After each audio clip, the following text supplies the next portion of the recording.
सिर्फ पानी नहीं, एक अंधेरा साया है जो हर पूर्णिमा की रात जाग उठता है।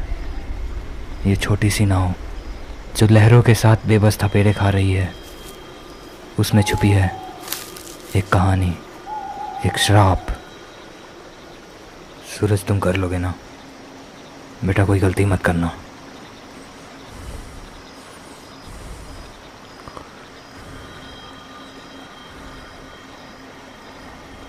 हाँ चाचा, मैं कर लूँगा। अगर मेरा छोटा भाई आज जिंदा होता तो ये दिन तुम्हें कभी देखना ही नहीं पड़ता। मगर तुम घबराना मत, कुछ नहीं होगा तुम्हें। बस याद रखना, कोई बेवकूफ़ी ना कर देना। ठीक है चाचा, मैं समझ गया। सबसे अच्छा मैं ही चला जाता हूँ ना पापा। सूरज अभी छोटा है, अगर इसने कोई गलती कर दी तो। अगर ऐसा होता तो मैं ही चला जाता, कभी भी तुम दोनों में से किसी को जाने नहीं देता। मगर इसे जाना होगा।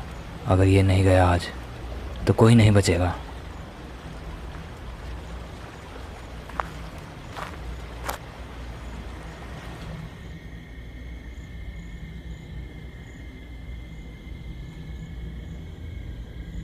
सूरज बेटा, अब हमें यहाँ से निकलना होगा।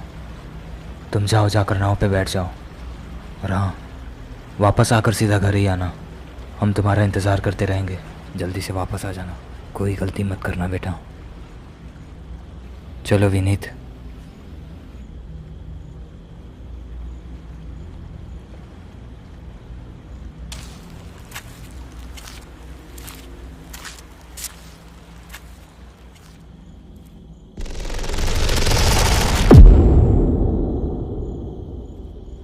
श्राप सुनने में बड़ा ही साधारण शब्द है, मगर जब ये असलियत में बदल जाए तो लोगों की ज़िंदगी तबाह कर देती है। उसी श्राप की वजह से हर पूर्णिमा की रात किसी न किसी मलाह को इस वीरान से घाट पर आकर उसके आने का इंतज़ार करना पड़ता है।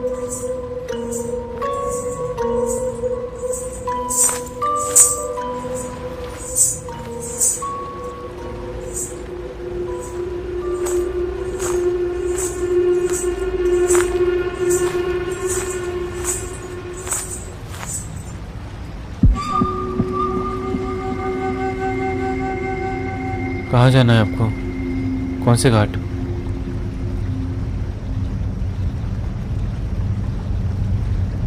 कहाँ, पुरानी घाट? ठीक है, बैठ जाइए नाव पे।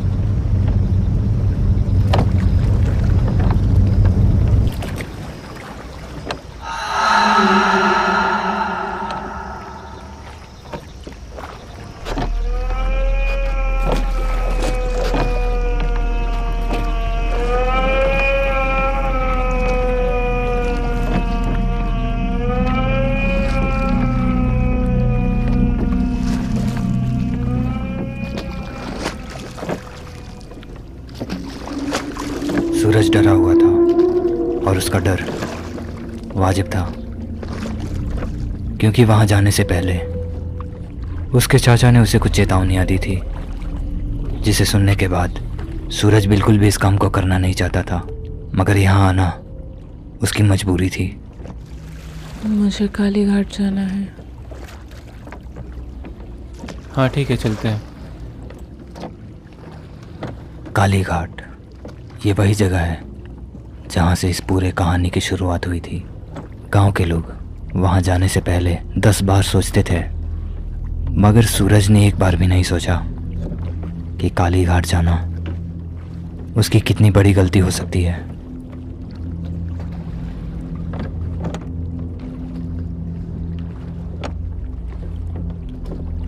इस गांव का ये बड़ा ही विचित्र सा नियम था कि हर पूर्णिमा की रात किसी न किसी मलाह को यहाँ आना पड़ता था और इस औरत को नदी पार करानी पड़ती थी।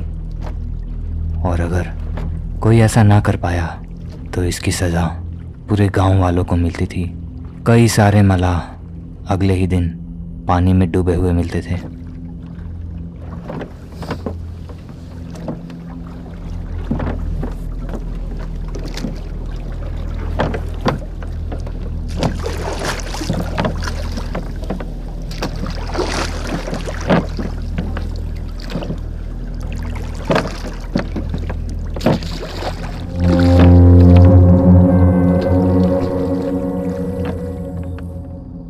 आ गया काली घाट।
ये क्या है? ये तो पायल लग रहा है। ये पायल, ये तो उसी का लग रहा है। क्या करूं? मैं इसे घर तो नहीं ले जा सकता। इसे वापस कर देता हूँ, अभी ज़्यादा दूर नहीं गई होगी।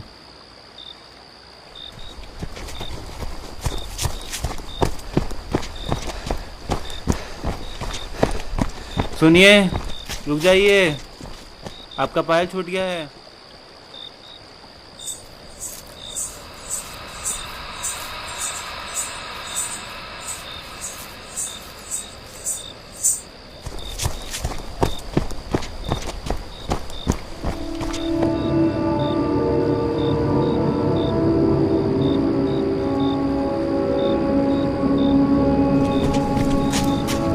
बेचारा सूरज बहुत ही भोला था।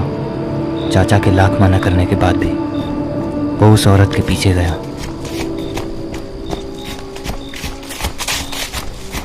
सुनिए, कहाँ चली गई इतनी जल्दी?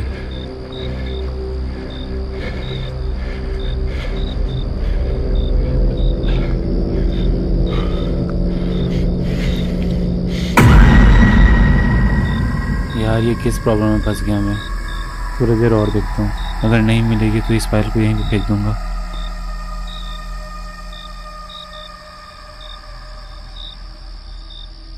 अरे यार, 10 बज गया। नेटवर्क भी नहीं है कि घर पे मैं बता दूँ।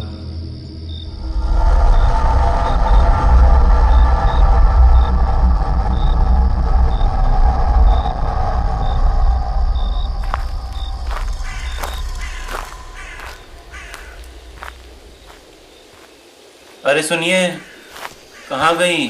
आपका पायल छूट गया है।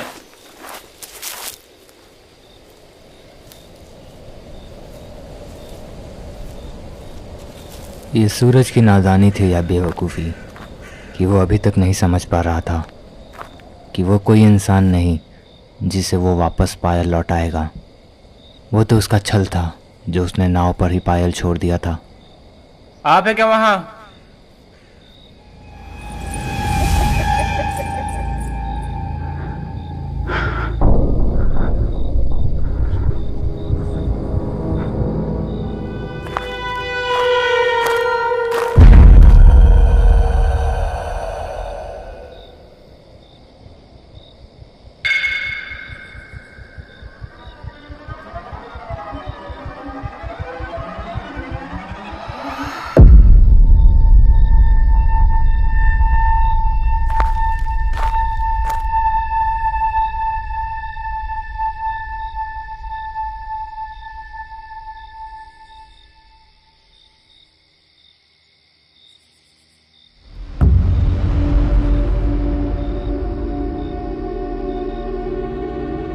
छोड़ो यार, बहुत रात हो गई है। रख देता हूँ इसे यहीं पर।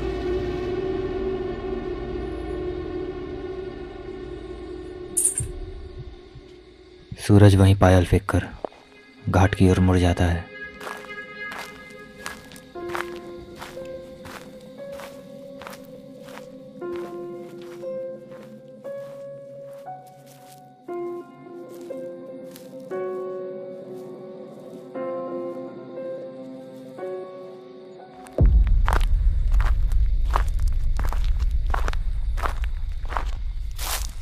इतना दूर तक तो मैं नहीं आया था।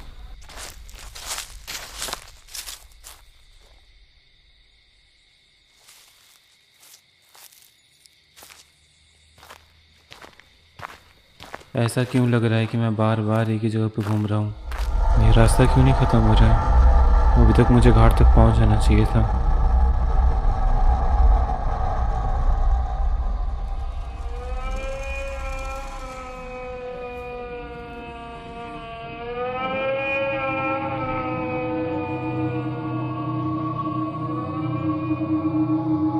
ये तो वही जगह है जहाँ मैंने पैर फेंका था।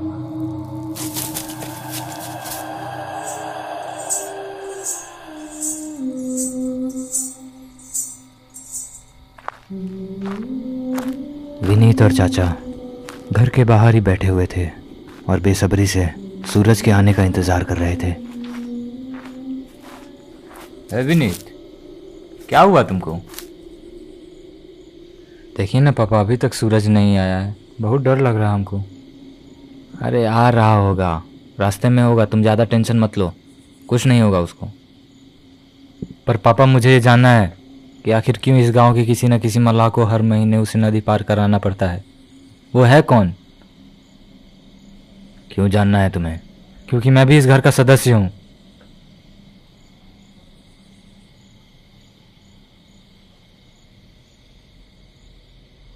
ठीक है, बताते हैं, बैठो यहाँ।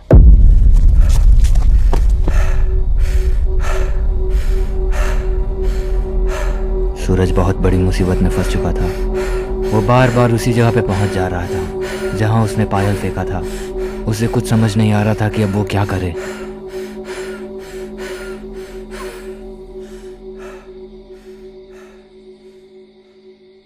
हे भगवान, ये पायल, बहुत बड़ी गलती कर दी मैंने। मुझे यहाँ नहीं आना चाहिए था। मैं बार बार यहीं आ जा रहा हूँ। लगता है मैं फंस गया हूँ।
बताइए पापा। ठीक है तो सुनो, वो हमारे ही खानदान की लड़की थी, घर की इकलौती बेटी। घर वालों ने बड़े ही लाड प्यार से उसे बड़ा किया था। पर फिर एक रात जब सभी लोग गहरी नींद सो रहे थे, तभी सूरज के साथ आखिर क्या होगा और सुदेवी, उसकी कहानी क्या है, ये पार्ट 2 में दिखाया जाएगा। तब तक के लिए आप अपना बहुत ध्यान रखिए और हमारे चैनल को सब्सक्राइब करिए।